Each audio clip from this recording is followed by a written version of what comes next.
Hello and welcome to the President's Podcast right here on the record with the Ohio Senate. The views the news excludes. I'm your host, John Fortney, and joining us this week, Ohio Senate President Matt Huffman. Always good to see you. Good to see you, John. Thanks very much. You were recently on NPR out of Cincinnati, where they were trying to hold your feet to the fire for the veto override regarding the tobacco language that was part of the budget. Of course, I think that is still being challenged in court somewhere. But give us the whole thought process again behind why it was important to override the language that the governor vetoed in the budget. Yeah, so the underlying question is, should cities be able to ban, in this case, flavored tobacco products? And you might expand that out to a variety of other products. But one of the problems, we have in the U.S. Constitution, the Interstate Commerce Clause. And it's one of the earliest problems in our country is you could do some things in Maryland, but not in Virginia, and the taxes and how that was all handled. And largely, conceptually, that's true in the state of Ohio. What can you buy in Columbus, but you can't buy in New Albany, and vice versa? Well, what happens is when a particular city decides to ban something, in this case, the sale of flavored tobacco, what was happening is the folks who want to buy that product would simply say, okay, and since I can't buy it in Columbus, I'm going to go out to New Albany or Dublin, where it's not banned, and I'm going to buy it there. And by the way, while I'm there, I'm going to buy my other products, my milk and bread and beer and lottery tickets and whatever else it is that they may want to buy, which means that that retailer in the city of Columbus, and we had several of them testify, they're losing thousands of dollars a week. Now, usually folks on city council don't think of the second level set of problems they create when they do things like banning products. They set up speed cameras. Hey, we'll make a lot of money. Yeah, but fewer people will come to your city because they got a ticket when they were here. In this case, having a consistent commerce throughout the state of Ohio is a goal. And secondly, we do have some tax revenue off the sale of these things. And in some cases, for example, if that was banned in Cincinnati, well, folks would just go to Kentucky. And people in Toledo, they'll just go to Monroe, Michigan, et cetera. So it is important that we make sure that we would like for folks to buy things in Ohio, the tax revenue to come to us. I did want to say that we had a great conversation with the folks from NPR in Cincinnati about tobacco and the fact that it causes cancer. We know that smoking for years and years and years. And so we try to control, to the extent that we can, bad behavior that from certain products. Now, some folks say the government should have anything to do with any of that. Well, part of the art, if you will, of governing is, where do you draw that line where you're either going to ban or control under certain circumstances or do nothing for a variety of products and activities that are harmful to people? So in those three categories, for example, we know that tens of thousands of people die every year from heart disease brought on by obesity, and it's from their diet. It's too much sugar in their diet.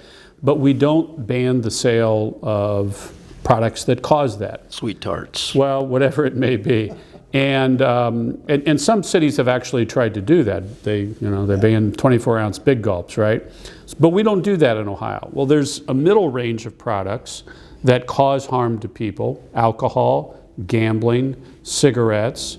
You probably think of a few other things that we control it, but we don't outright ban it. And those are things, and we know what those restrictions are. And there's a reason for that. We don't let 10-year-olds buy whiskey, right? In the third category are things that we do ban outright, or mostly ban outright. So fentanyl, heroin, but there's a category of certain drugs that we ban, but you can only get it through a prescription from a doctor. Now, marijuana has now migrated from the banned products into the middle category. You're allowed to smoke marijuana. And, I mentioned to the folks in my NPR Cincinnati, interview. They talked about the American Cancer Society and tobacco. And I said, I hope the Cancer Society and other well-meaning organizations will begin to look at the harm that smoking marijuana is causing people. Not just in terms of their lungs, but also the well-known fact that it brings on a variety of mental illnesses, especially on teenagers. So those categories of how we handle certain things are what we're always talking about in terms of government. In the case of the Columbus thing, the city obviously gets to do what it wants pursuant to home rule and its own charter, which is the city's constitution.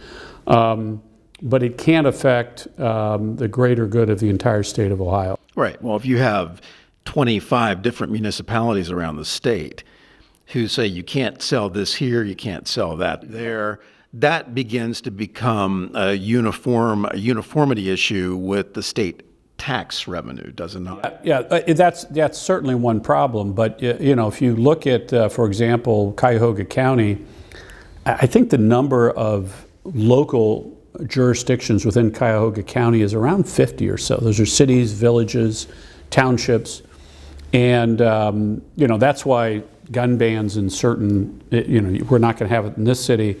Well, I mean, you're going to drive through I-90 in Cuyahoga County and go through 10 or 12 different towns. You're following the law, violating the law, following the, So, and that's a constitutional issue beside. But cities that engage in these things, although in the moment feel like they're doing something, they're not accomplishing any goal. They're not having fewer people buy the product, and they're actually damaging their own tax base and the private businesses in their city. It is interesting. We said this during an earlier podcast where you can buy pot, but some of these cities don't want you to be able to smoke menthol cigarettes. Yeah. So to your point, we understand what the mission of the American Lung Association is, the American Heart Association. We know what the mission is. You just want to make sure that they are also applying that mission to this other issue. Yeah, and I think, again, we understand that people are, we say, go ahead and smoke cigarettes, but as a state, we're going to spend money trying to keep you from it, or at least persuade you not to smoke cigarettes. And again, I think if that needs to be done with marijuana. The bill that the Senate passed regarding this December 6th, we're waiting on House action regarding that. One of the parts of that bill uses the revenue from the sale of marijuana, the taxes, to fund poison control centers, because every place that has put a marijuana legalization in place, poison control center activity has gone way up in Colorado and every place else. So we know there are a lot of harmful effects from marijuana, but in a initiative, the voters voted in favor of that. So marijuana is now in this category of how do we make sure that people aren't hurt worse than what they are, like alcohol, like gambling, like a lot of other substances. Let's move on to some news that was happening last week. The House had a session. They passed House Bill 2, which deals with the capital budget, the one-time strategic community investment fund that we call the OTSCIP around here. A lot of news stories about that, but still a long way to go in this process. I think there was some misunderstanding, especially from some members of the media, about, these are going to be these projects and these are all set in stone, but we still have not even reached the very first deadline that we put out with our guidance at the end of December regarding the capital budget. Yeah, that's right, John. So it's interesting that this year we typically have a capital budget in even-numbered years. That's not always true. In 2012, there was a capital budget, but it didn't include what are called community projects, which are the ones that legislators typically will take care of. And also in presidential election years, we typically do the capital budget after that early primary. So there's a March primary. So in 2016, for example, we passed it in June. 2020, we didn't pass it in December, but it was presidential year, but largely because of the COVID that was going on at the time. So we try to do it when there can be a lot more concentration on it, the legislators can be fully engaged. So this, for this cycle in 2024, we have, although we call it one-time strategic community investment fund, that's a real mouthful, we still have our typical capital funds that are set aside, which are usually bonded projects, which means we say we want to do it, the state goes out and sells bonds, and then we pay those bonds over a period of time. Although in the 21 budget, we did not use bonds. We actually used cash because we had it. And we basically, and I have to give credit to Speaker Cupp, he and I worked on this together, and also credit to Governor DeWine. We said, hey, look, we're not going to go borrow money if we have the cash to do that. So we have these two sets of funds. And in years past, typically, what would happen is the House and the Senate would work collectively on those. There'd be House members' projects, Senate members' projects, and those would be sort of agreed in-house, and then on one day we would pass the same bill. And the House chose to move forward now versus the time frame that the Senate had in mind and the typical time frame in presidential election years. And that's certainly the House's business. I mean, they get to decide what they want to do. But I had several inquiries, even from my own senators, the weekend prior to the passing of that, saying members in the House are being told that there's already an agreement with the House regarding the expenditures of the fund. So I sent out a memo, and the memo was directed towards members of the Senate, all 32 members of the Senate, including Leader Antonio's caucus, just to make clear there's no previous agreement. We certainly look forward to working with the House to have a collective agreed upon bill sometime likely in May or June. But whatever it was that's the contents of the current bill that was passed by the House, that's not something the Senate had any purview or say over. Well, as is the case with any bill, as it works through both chambers, the key words works through both chambers. I said last week to some members of the media that, well, you just would not allow one chamber to pass a blank check without the other chamber taking a look at the check. Yeah, well, yeah, and as I kind of described the process that typically we go through on that, the House chose a different process for whatever purposes they have. But to be more specific about why this is important, I think most members of the public know that there's 33 Senate districts and 99 House districts, and so there are 3 House districts in each Senate district. And so in my 12th Senate district, Representatives Barhorse, Manchester, and King represent the 3 parts of my district, roughly the same population. Well, if Representative King had a particular project that she wanted in Barhorse and Manchester, that affects potentially what I may be able to do or want to do. So it may be, you're only going to spend so much money in each district, and sometimes you get to spend more. But the point is that in each district, a senator may say, well, okay, if you're putting that in your part of the budget from the House, I won't in the Senate. And so you try to work that out. So it's not just a matter of the House and Senate Speaker and President working it out. It's a matter of within a district. So I've always met with members of the House. Other senators do that. And more interestingly, I don't think the public knows this, that there are often meetings that are bipartisan regarding bigger cities. So typically, the city of Cincinnati will come, or Hamilton County will come and say, hey, we had a meeting, all the Republicans, all the Democrats for Hamilton County, and collectively this is what we want. And same thing for Cuyahoga County, Franklin County. When we funded the Veterans Center here, that was not just a request of the senator or rep whose district it was all of the representatives and senators who represent Franklin County. So that conversation hasn't happened yet. I spoke with Leader Antonio. She wants to have that same robust process we have in the Senate. And we'll get there, and we'll do it, I think, in a timely fashion. Good information. One thing that we do get a few emails back when we send out our newsletter, and thank you for your response. We had an interesting one come from a gentleman a couple weeks ago that said, when are you going to do something about these skyrocketing valuations? And my property taxes are going up. I'm a retired guy.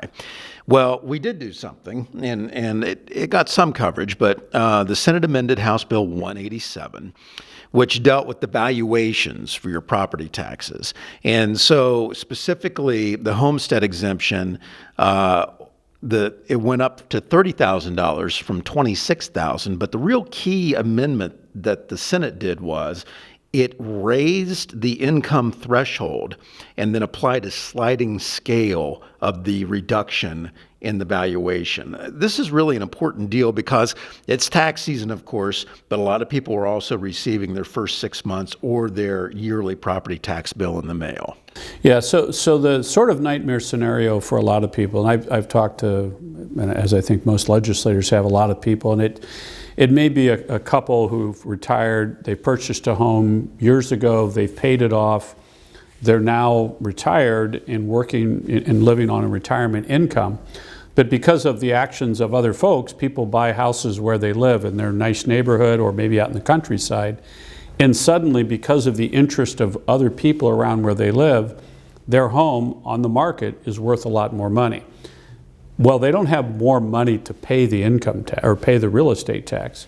All they have is, their retirement income. And so what we're trying to recognize with what the House or what the Senate put in this House bill is, let's recognize folks in that position. And that's essentially what we did is to raise the income level so more people are included, and then make that available to older Ohio citizens. Now, that's some temporary relief for people like this. We have a larger real estate tax problem in the state of Ohio. The biggest problem is that this is a system, I'd liken it to this sort of giant robot, and every couple of years we add on a different piece and it affects and it's just sort of stomping around and nobody knows what direction it's going to go because nobody knows why that piece was added on 20 years ago. And we have created in the budget, it's just starting to meet, a committee to deal with this issue. In effect, to keep the metaphor going, let's take this giant robot apart and see what's inside. Why is it doing what it's doing? Why is it having the effect that it's having? And there are a lot of reasons for that. One of the reasons is that the state is looking at local county jurisdictions and auditors and saying, we've looked at your valuations and you're not generating enough local real estate tax. Go back and do your valuations differently. So the auditor looks around and says, okay, I need to raise more money locally. That's not a voted tax, and it's not a tax that has really to do with the valuation of the home. It's, I've got to raise the value. So that's a problem. There are lots of pieces and parts that are a problem to all of this. I want to say too, and this is the part that people feel uncomfortable talking about, is people want to talk about the revenue. I had a conversation with a fellow in my district.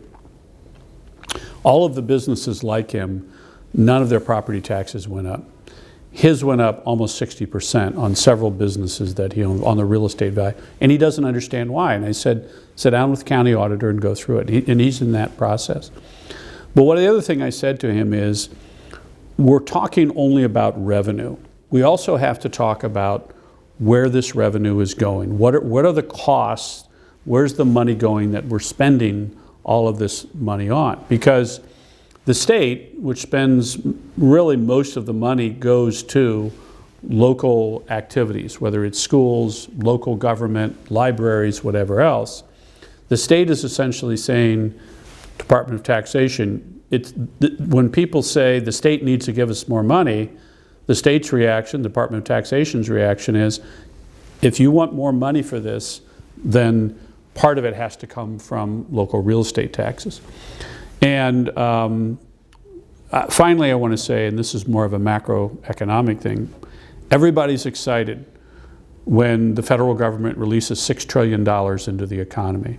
And they've got their COVID funds, and businesses are applying for them, and local governments have them, and they're building things and they're doing all of these things. the natural result of putting $6 trillion into the economy is the value and income for everything is going to go way up. And so, we're now at $34 trillion. And I made the comment, which I always get the response, I said, there is no plan to control the national debt. And so typically, someone on the other side of the aisle will say, well, you can only do that if you cut Social Security benefits. Well, let me tell you something. We didn't add $6 trillion onto the national debt during the pandemic because everybody got a bump in their Social Security. We did it because we just started writing checks out, a lot of which went to scammers and fraudsters, some outside the country. So we have to talk about not just revenue, we have to talk about costs. Yeah. A lot of people will say, well, we don't have so much of a tax problem as we do a spending problem. And it's worthwhile asking your local government, sure, much like we ask ourselves when we go through the state budget, when we craft policy, tax policy, whatever it may be, about what exactly are we spending. Sure. Same thing we've been asking the public universities to do as well. Exactly. Right. Exactly. Speaking of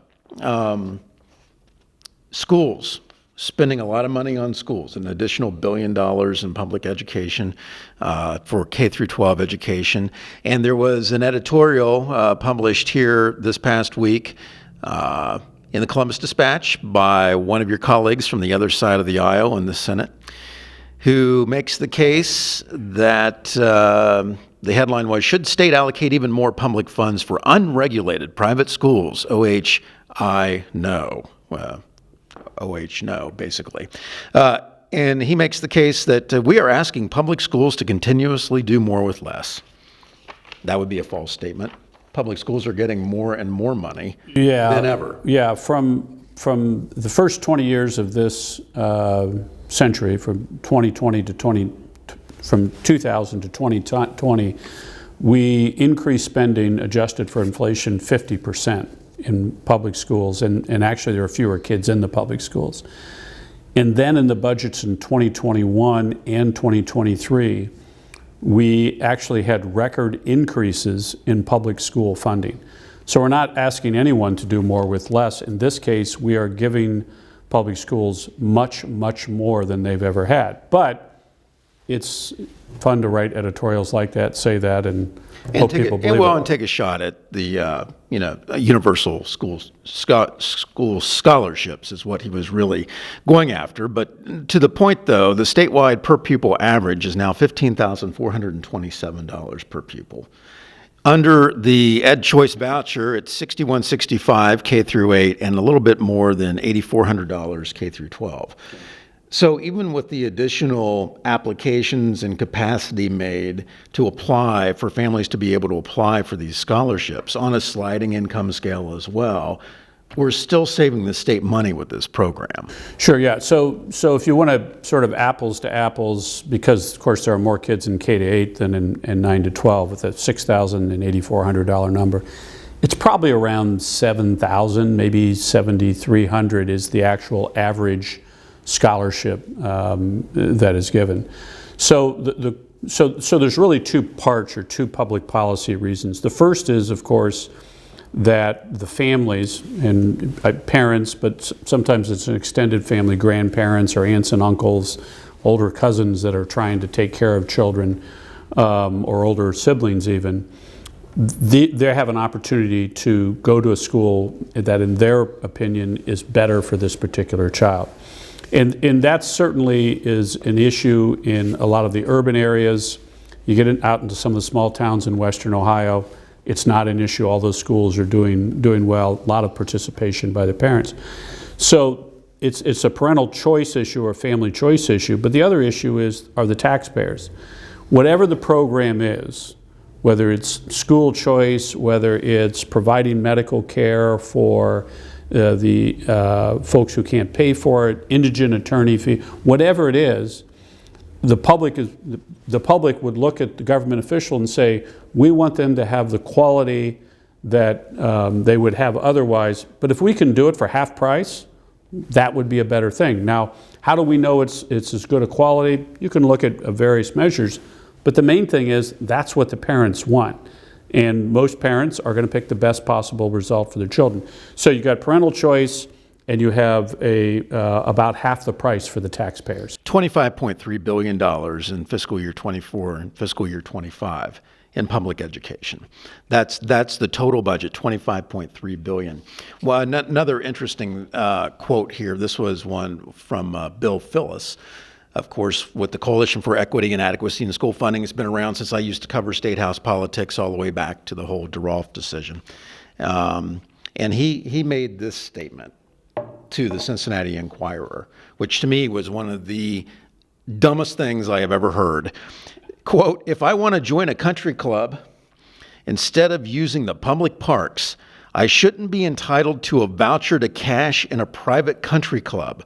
Or if I don't want to swim in the public pool, I'm not entitled to a voucher to build a backyard pool at my residence."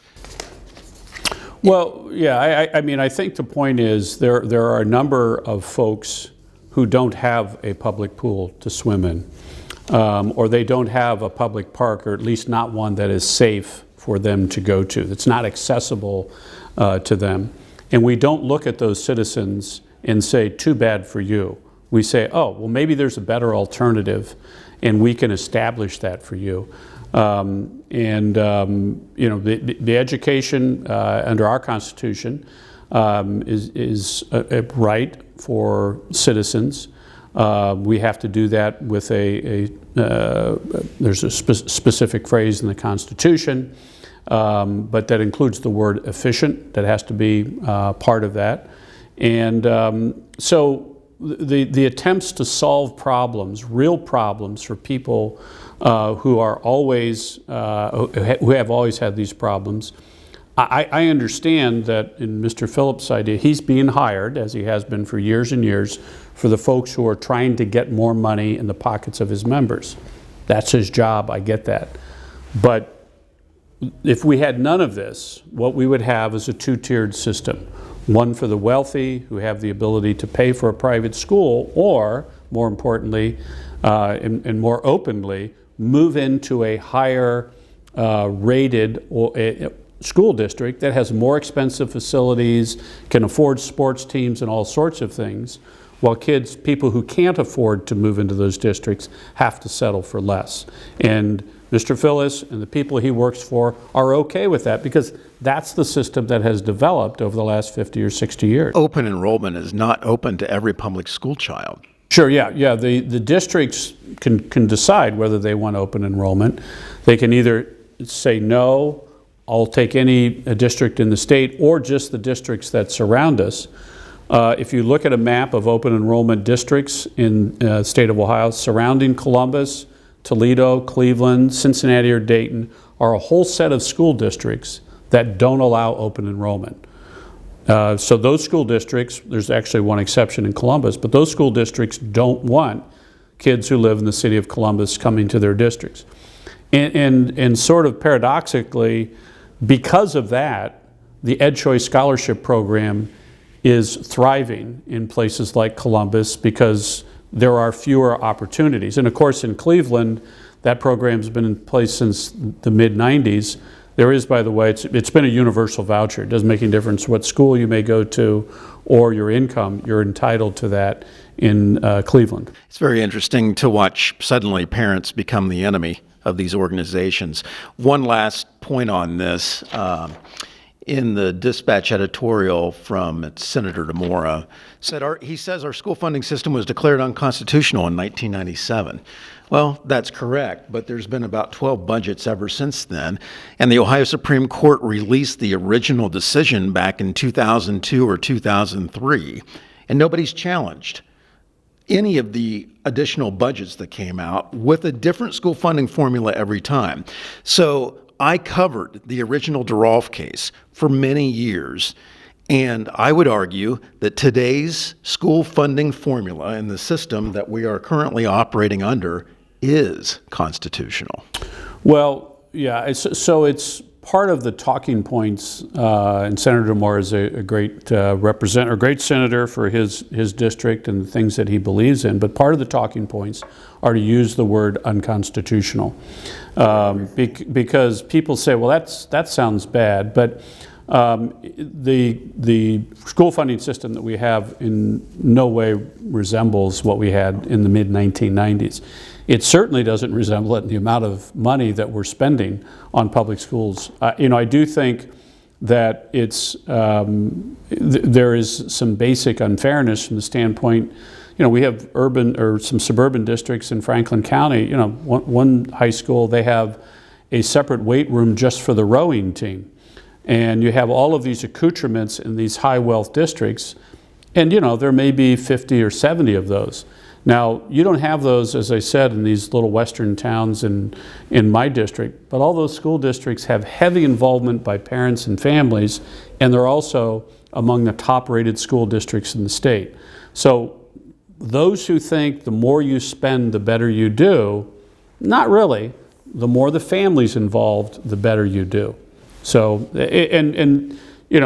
we have people who are making their political arguments. Those are never going to stop. Well, there's a lot of private religious schools also that don't have a separate weight room for the rowing team. If they even have a rowing team. They're not even country clubs. Yeah, that's right. I wanted to get to something that you were talking about in one of our last podcasts. I thought really stood out very well. In fact, we showcased a video of President Huffman's comments about the current redistricting effort that you may or may not see on the November ballot to install a so-called Citizens Commission, citizens, not politicians. Well, there was a column that came out in the Toledo Blade recently about Michigan and how their wonderful Citizens Commission received a very stringent message from a federal court. And I'm just going to read this because it really got right to the point of what you said a week or two ago. It says, a little more than 2 years ago, the Michigan Independent Redistricting Commission finished its work and presented the state with new congressional and legislative maps. That was followed by hearty congratulations from groups like Voters Not Politicians, which successfully got a state constitutional amendment passed in 2018 that took redistricting away from the legislature. The new maps were meant to last a decade. That's what everyone expected, but that's not what happening. That's not what is happening. In a bombshell late last year, the panel of 3 federal judges ruled unanimously that the new maps violate the Equal Protection Clause of the U.S. Constitution and that 7 state house districts need to be redrawn. The judges in this case agreed that finding the new maps submerged too many African Americans in districts with larger white populations, making it less likely that those districts would elect black candidates. And you made that very point regarding what the strategy is from a lot of these out-of-state funded organizations is to pull minority voters and stretch them into these oddly shaped districts, and the outcome will be fewer minority members of the legislature. Yeah, that's has been the aim for years and years, and will be the result of a map that's drawn under this proposed system. So for years and years, we've gone back. As you know, voters defeated the 2005 attempt and the 2012 attempt. There's actually opposition by black legislators in the 2012 event because they knew what would happen is their districts would be like spokes on a wheel, would go out to the suburbs. Their power or their ability to be elected would be diminished. And that's in fact what the article in the federal court is talking about in Michigan. That's what these folks are trying to put in place in November. And whether black Democrats are going to step up and have something to say about that, that's going to be up to them. What people should know, and I think most people do, is that we addressed this issue in 2015 regarding the General Assembly and 2018 regarding congressional races. And both Republican and Democratic Party agreed on this system of incentives and penalties. And it passed by over 70% of the vote in both cases. In 2023, we used this system. And we drew new maps for the General Assembly. And in fact, it was a unanimous bipartisan vote. Now, I'm not sure if there's any place in the United States of America or in the world where you can take a contentious political issue like redistricting and get a public vote where all parties agree, both parties. The system worked. Now, it didn't work in 2021 because 4 justices on the Supreme Court tried to legislate their version into the decision, and the redistricting panel, a legislative body, said, we're not going to do that. And there was really, in my mind, a real attempt at abuse of power on the part of the court at that time, which the commission wouldn't stand for. So we're now at a place in time where the voters have spoken, the system has worked, and the people who are funding this out of state and outside the United States are now saying it's not the politics that we want. And so we're going to put a new issue on the ballot. If that passes, you'll have the same thing that you have in Michigan, which is a federal court saying that's unconstitutional, the districts that you're drawing. And you know, we've been having this discussion for at least 2 decades that I know of.